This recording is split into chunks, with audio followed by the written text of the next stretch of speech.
Hello बच्चों, let's see this question. This question says if r is distance measured from the center of a charge shell, r is its radius, then the graph which may correctly represent variation of electric field E is. तो देखो आपको E versus R graph दे रखा है और क्या दे रखा है, आपको चार्ज शेल दे रखी है। तो यहाँ पर की कॉन्सेप्ट की बात करें, की कॉन्सेप्ट तो बेसिकली आपके पास जो प्रॉपर्टीज ऑफ के कंडक्टर की बात करते हैं, properties of conductor. Properties of conductor एक तो ये काम आएगा आपके पास,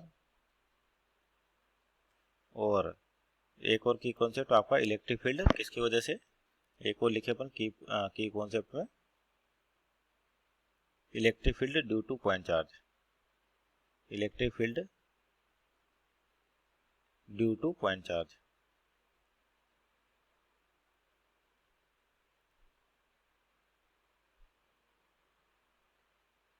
तो यहाँ देखिए आपके पास बेसिकली क्या दे रखा है, कंडक्टिंग शेल दे रखी है। इस तरह समझिए, मान लीजिए आपके पास ये शेल है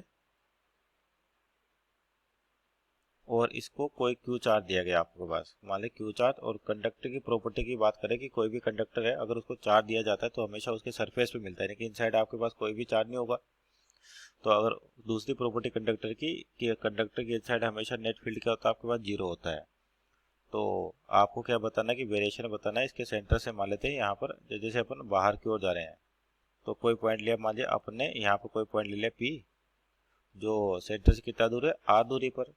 तो एक तो प्रॉपर्टी पहली कंडक्टर की जिसको यूज़ किया अपन ने कि चार्ज अगर किसी कंडक्टर को चार्ज देते तो केवल उसके सरफेस पे ही मिलता आपके पास। दूसरा कि आपके पास कंडक्टर के अंदर इलेक्ट्रिक फील्ड कितना होता है, जीरो होता है। और आउटसाइड पॉइंट के लिए क्या होता है कि आपके पास अगर पॉइंट आउटसाइड है तो कंडक्टर शेल दे रखी है जो कैसे बिहेव करती है कि मान लीजिए पूरा का पूरा चार्ज आपका सेंटर पे रखा हुआ है और इसे R दूरी पर अपने को क्या चाहिए, इलेक्ट्रिक फील्ड चाहिए। तो किसी भी पॉइंट चार्ज की वजह से R डिस्टेंस पे फील्ड होता है KQ/R², KQ/R²।